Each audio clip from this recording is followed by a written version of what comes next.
Откако во септември пропадна тендерот за електростатските филтри во рек Битола и беа изгубени 10 месеци од планираните рокови, стручните служби во најголемиот електроенергетски капацитет во државата после 5 месеци планираат повторно да ја започнат јавно-административната постапка.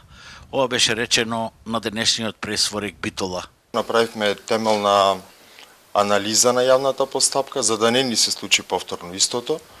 и ви убедувам дека на почетокот на оваа година јавната набавка ќе биде објавена. 30 дена до 40 дена ќе траат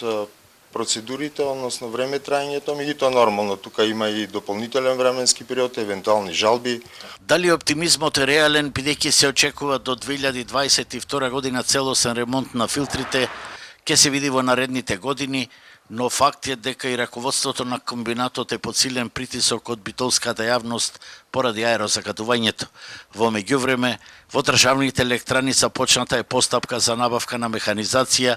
за ископ на откривка во битолските јагленокопи со инвестиција од 19 милиони евра во првата фаза, а двегодишното доцнење кој има возможи големи заработки на подизведувачите со по 40 милиони евра годишно се оправдува поради несоодветната регулатива. Согласно тогашниот закон, основен критериум беше најниската цена. И во ситуација кога имаме средства, а треба да се изврши набавка на нова механизација, која што знаете дека за рудниците треба да биде исто така квалитетна и издржлива, а не да се расипува,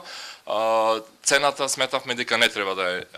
основен критериум, се почека новиот закон за јавни набавки, кој што стапи на сила од април месец ова година. Веднаш потоа се почна да се прави нова техноекономска анализа согласно новиот закон, нова тендерска документација, се направи ревизија на рударските проекти и сето тоа во целост доведе да имаме една комплетна ситуација. Менаџерите на Елем и рек Битола се пофалија и со набавка на 6 еколошки автобуси на метан,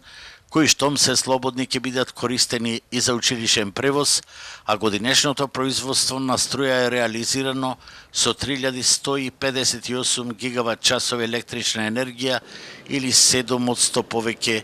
од планираното со потрошен јаглен од 5,2 милиони тони.